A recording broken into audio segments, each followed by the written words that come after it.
The cold evening breeze moved through the empty streets as the mother walked slowly, holding a small worn bag in one hand and a folded blanket in the other. Her eyes looked tired, but there was something deeper in them, a quiet heaviness that seemed to have been there for years. She moved without hurry yet without pause, as if she had forgotten how to rest. The city lights flickered on around her, but she barely noticed them. Her thoughts were far away, trapped in memories she wished she could forget. Had once lived in a small house filled with warmth and laughter. The sound of her children's voices had been her comfort.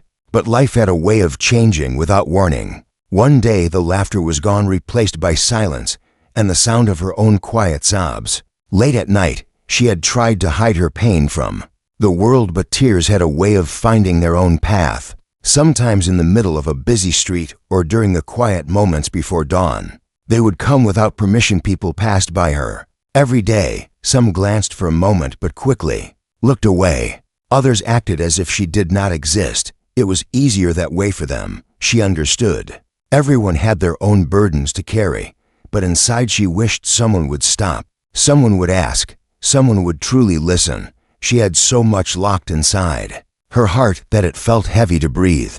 Yet there was no one she could trust with the weight of it. She remembered nights when she would sit by the window watching the world go by, wondering if her life would always be this way, wondering if there was any kindness left in a world that often seemed too busy to care. She had become used to the loneliness, wearing it like an old coat that no longer kept her warm, but she wore it anyway because it was all she had. The few people she had once called friends had drifted away over time, not out of cruelty, but because they did not know what to say to a woman whose heart had been broken. In that particular evening she walked toward the small park where she sometimes sat to rest. It was quiet there, and she liked the sound of the leaves moving in the wind.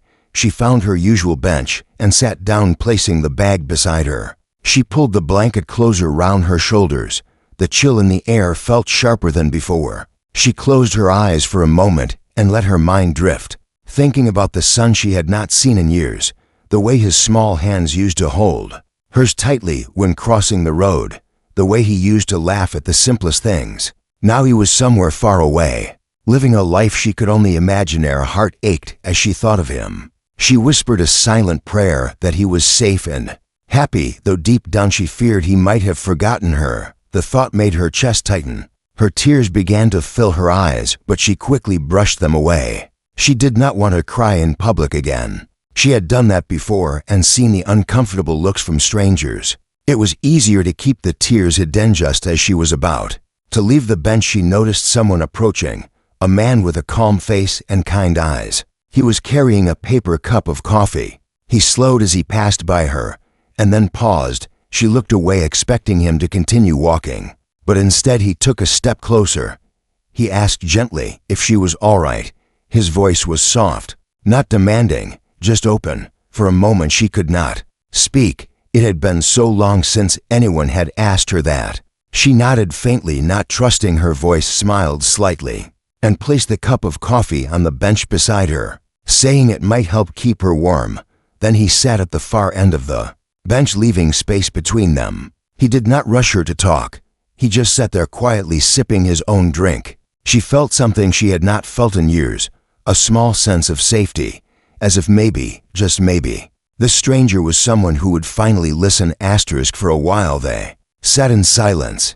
The only sounds were the rustling leaves and the faint hum of passing cars in the distance. She stared at the steam rising from the cup in front of her, the warmth from it slowly reaching her chilled hands. She could feel the stranger's quiet presence beside her, not pressing her for words, just being there. And it felt strange yet comforting, like a forgotten song she once knew but had not heard in years. Thought about all the people who had crossed her path in the last few years. Most were in a hurry, some were polite, a few were rude, but none had stopped like this. There was something in his manner, a stillness, as if he had all the time in the world to wait for her to speak. Part of her wanted to tell him to go, to leave her alone before she got used to the idea of someone caring, but another part of her was afraid this moment might be the only kindness she would receive for a long time. Finally spoke again, not asking for her story, but telling a small piece of his own.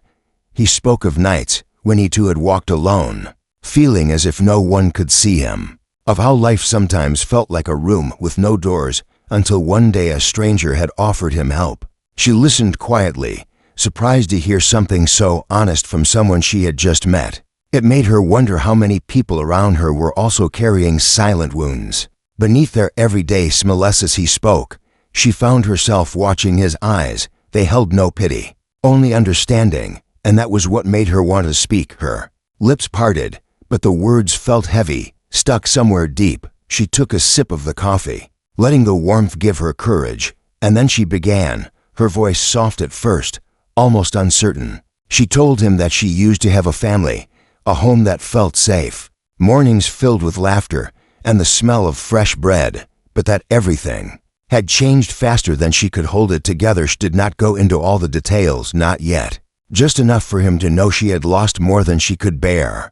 She told him about the long nights, about how the silence in her small room sometimes felt louder than any noise, about how she would walk just to avoid sitting in the same place with her thoughts, and about the dream she had almost every night, where her son ran toward her calling her name.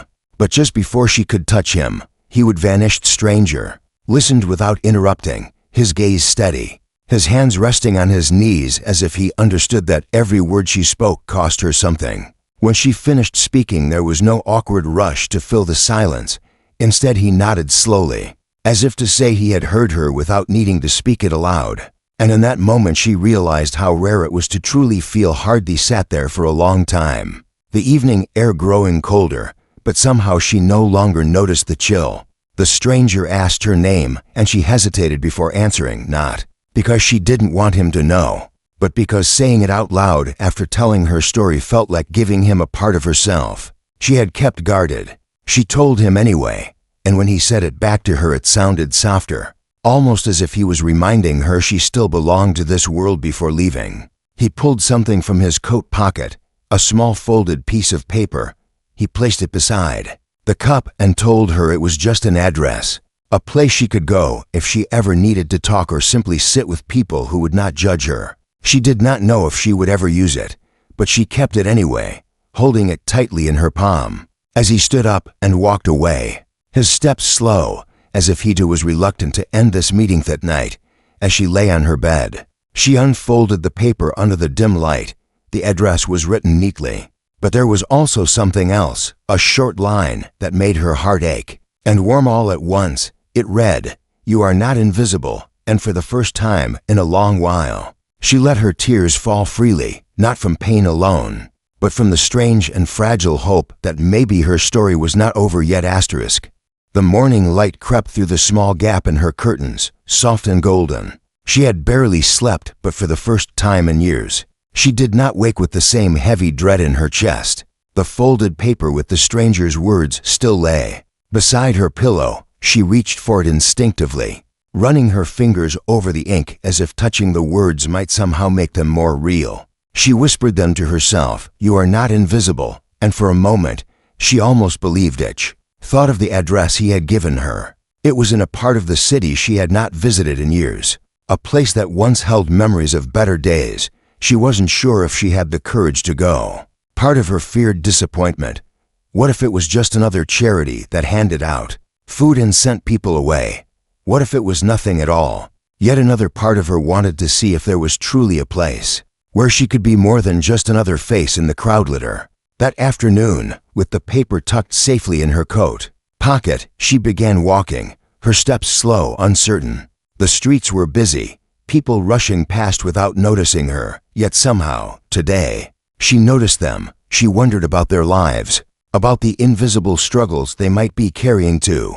By the time she reached the address, her heart was pounding. It was an old building with faded blue doors and large windows that let the sunlight spill into the street. There was no signboard, just a brass plate with a single word engraved. Haven't stood there for several minutes, debating whether to push the door open. Just as she turned to leave, the door swung inward and a young woman stepped out holding a tray of steaming mugs.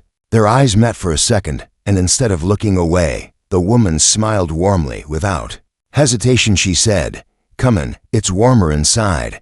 There was no pity in her tone, only a natural kindness that made it hard to refuse.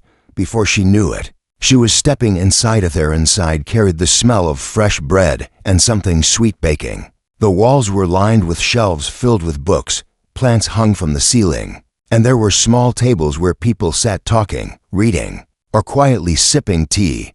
It did not feel like a shelter or an office. It felt like a living room that belonged to everyone.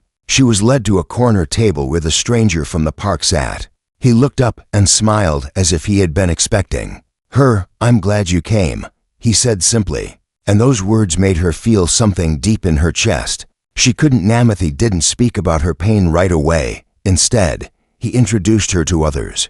An elderly man painting quietly near the window, a young mother playing a board game with her son, a man with a gentle laugh who offered her a slice of cake. Each person seemed to carry their own stories, yet here they were, together. Without judgment or labels, she listened, she observed, and slowly, something inside her began to loosen. At one point, the stranger asked her if she wanted to take a walk in the small garden at the back. She agreed, and as they stepped outside, the air was filled with the sound of a small fountain and the scent of jasmine. It was peaceful in a way she had not felt in years. He told her the story of Haven, how it had been started, not as a charity, but as a place where no one had to explain their worth, where everyone was seen simply as a person, not a problem to solve. She felt the words settle inside her like seeds in dry soil, ready to grow if given a chance. Before they went back inside, he handed her a small notebook. The first page was blank except for one sentence written at the top. "Tell your story when you are ready." He told her it was hers to keep. She stared at the empty pages, feeling both fear and possibility. She didn't know what her story would become, but for the first time, she began to imagine it might not end the way she once thought. That night, back in her small room, she opened the notebook and wrote a single line beneath his words, "Maybe I am still here for a reason." And though it was only a beginning, it was more than she had dared to hope for. Yesterday *, the following days felt different. She still carried the weight of her past, but it no longer felt like a chain around her ankles. Instead, it was like carrying a bag she could now set down for a while. Whenever she stepped into Haven, she began visiting more often, sometimes just to sit in the corner with a cup of tea, other times to quietly watch the people who came and went, each face telling its own untold story. The stranger was always there, not in a way that felt overbearing, but like a steady presence in the background, ready to listen if she needed. One afternoon, as she was sitting by the window flipping through her notebook, she noticed him at the far table sorting through a box of photographs. Something about the way he was looking at them caught her attention. It wasn't casual. It was personal, almost as if he was revisiting a time that still lived inside him. Curiosity nudged her forward. She walked over slowly, asking softly if those were his. He looked up with a faint smile and nodded, pushing the box toward her so she could see. Inside were faded pictures, children laughing, people sitting around a long wooden table, a woman standing in a small kitchen holding a tray of bread. She froze as her eyes fell on one particular photo. Her breath caught in her throat. It was blurry but unmistakable, a younger version of herself, holding her son, standing in the very park where she had met him weeks ago. Her fingers trembled as she picked it up. Where did you get this?" she asked, her voice unsteady. The stranger leaned back, his expression unreadable, and then he told her something she could never have expected. Years ago, long before she had fallen into the shadows of her current life, he had been in that same park during one of her happier days. He had taken that picture not knowing her name, only because the joy on her face had stayed with him. He had been at Haven even then, helping build it from nothing, and that photograph had been one of the first reminders of why he wanted a place like this to exist, to protect the light in people before it was lost. She felt as if the ground beneath her had shifted.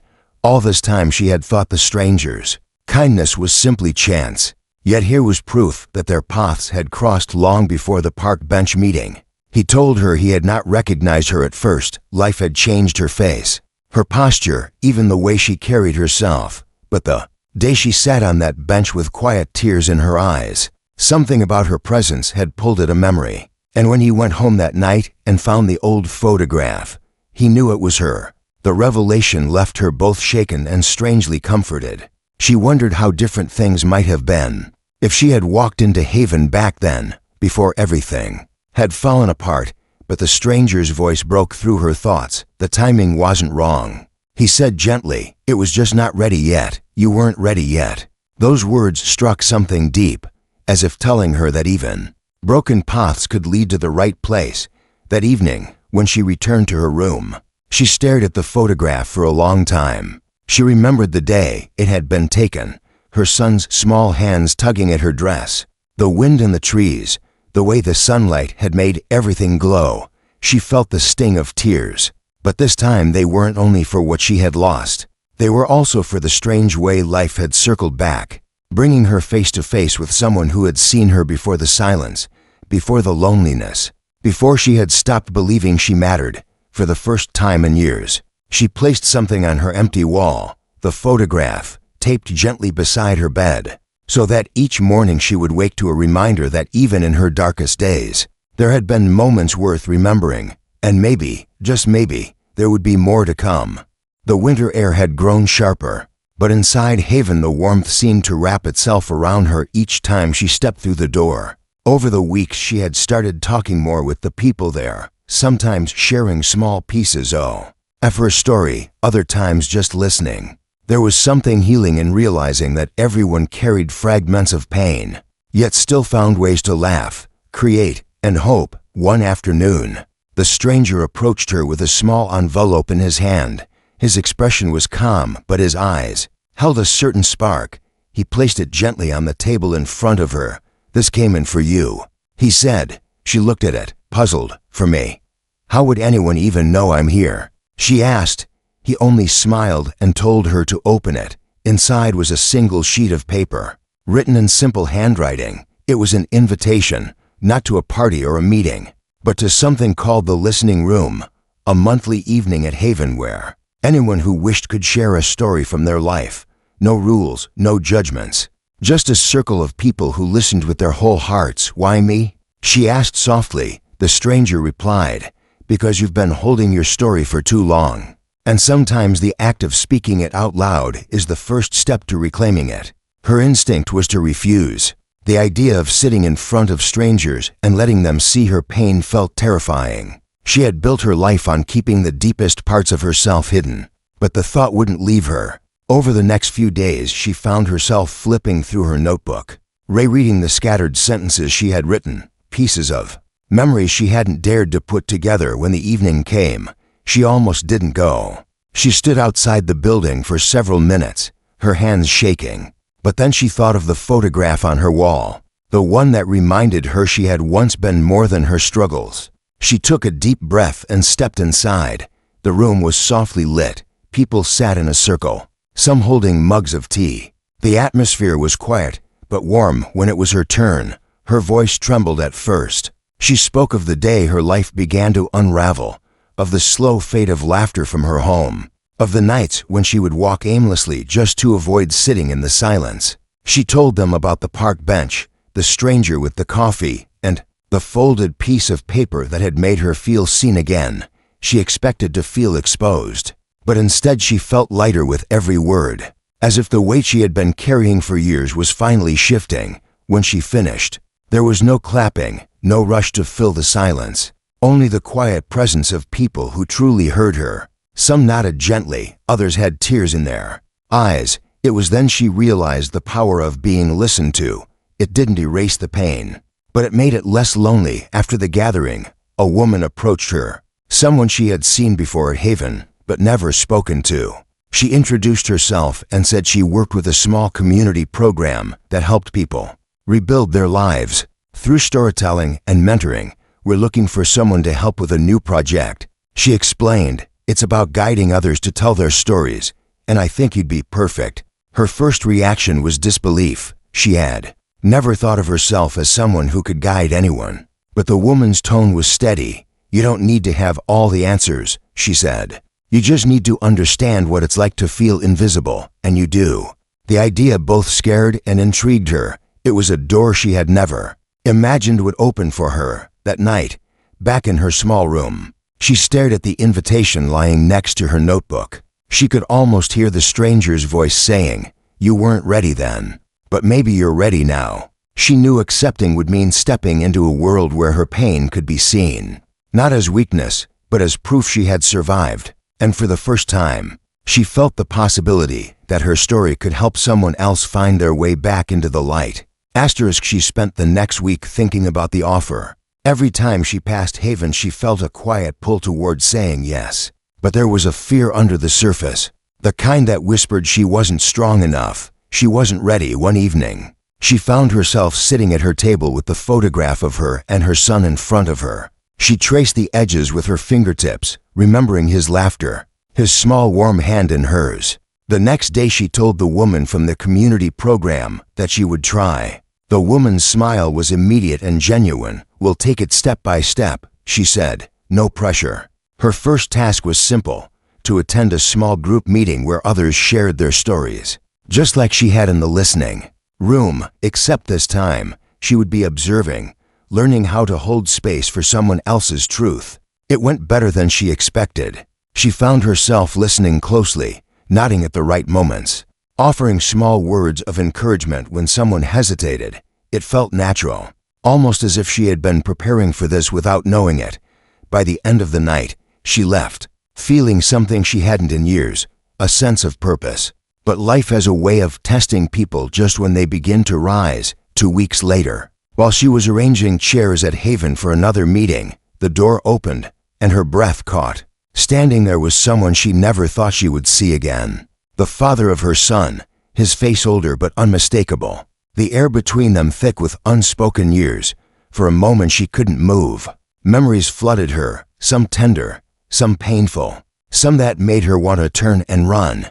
He looked at her with an expression she couldn't read, part surprise, part something softer. "I didn't know you were here," he said quietly, his voice holding the weight of time. She didn't reply at first, gripping the back of a chair to steady herself. The stranger from the park noticed the tension and walked over, placing a gentle hand on her shoulder, but didn't interfere. She realized this was her moment to choose, to retreat into the safety of silence, or to stand in the truth she had started reclaiming. She took a breath, her voice trembling but steady enough. "I'm here because I needed a place where I could be seen again," she said, "and I'm not the same person you left." He looked down, perhaps expecting her to either collapse into tears or lash out, but she did neither. Instead, she stepped past him and continued setting up the chairs, her heart racing but her spine straight. Later, after the meeting ended, he approached her again, this time with hesitation.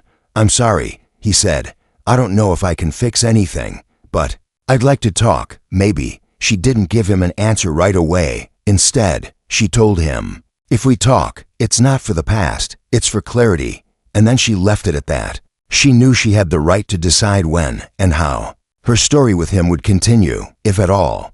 That night she returned to her small room and opened her notebook. She wrote a single sentence: "I am no longer afraid of being seen, even by those who once turned away." And as she closed it, she felt the truth of those words settling inside her, like a quiet strength. The next morning she returned to Haven, ready to guide the next group, knowing that her past had walked in through those blue doors. But she had not crumbled, and that was proof. She was ready for more than she had ever believed possible. Weeks passed, and her role in the program grew quietly but steadily. She began guiding small circles of people, listening to them share pieces of their lives, offering words that came not from theory but from the scars she herself carried. It was strange. The very pain she had once hidden had now become the bridge between her and others. She could see it in their eyes, that subtle shift when someone realizes they are not alone in their darkness. One evening, as she was closing up Haven, the stranger from the park came in holding a small envelope. "This was left for you," he said, his tone unreadable. She took it, the paper slightly crumpled, her name written in a hand she didn't recognize. Inside was a short note: "I think I found someone you've been missing," along with an address and a time: "tomorrow at 4 p.m. Her heart pounded. She stared at the note, not daring to believe what it might mean.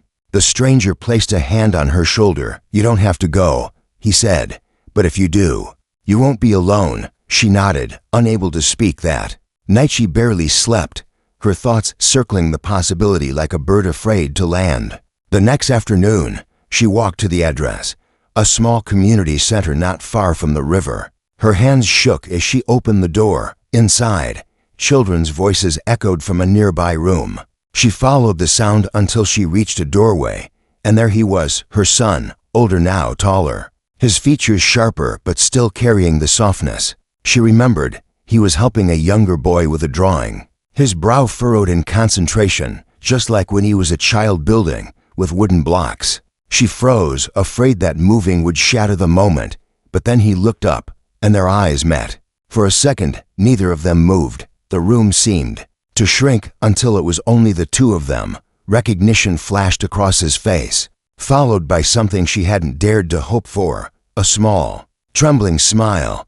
He walked toward her slowly, as if testing whether she was real. "It's you," he said, his voice low, almost a whisper. She nodded, tears already blurring her vision. "It's me," she replied. They stood there for a moment that felt both endless and too short, and then he stepped forward, wrapping his arms around her. The kind of embrace that was not just about the present, but about all the years they had lost. They talked for hours in a quiet corner, about where he had been, about the challenges he faced, about the memories he still carried of her. She learned that he had been volunteering at the center for months, trying to help kids who reminded him of himself, children who needed someone to notice them, the way she once had. When they finally parted that evening, they didn't make promises they couldn't keep. Instead, they agreed to meet again soon, to rebuild slowly, step by step.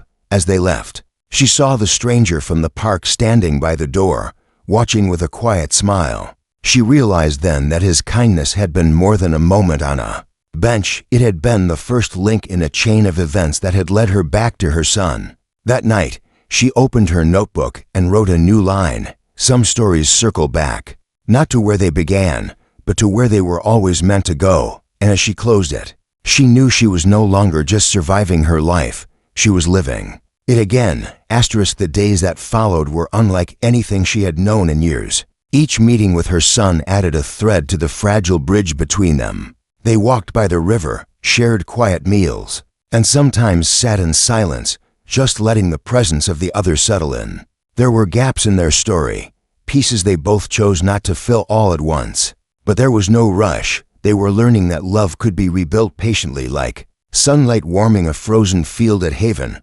Her work deepened. She began leading a new workshop, not just for telling stories, but for rewriting them, helping people see themselves not only as victims of their past, but as the authors of their future chapters.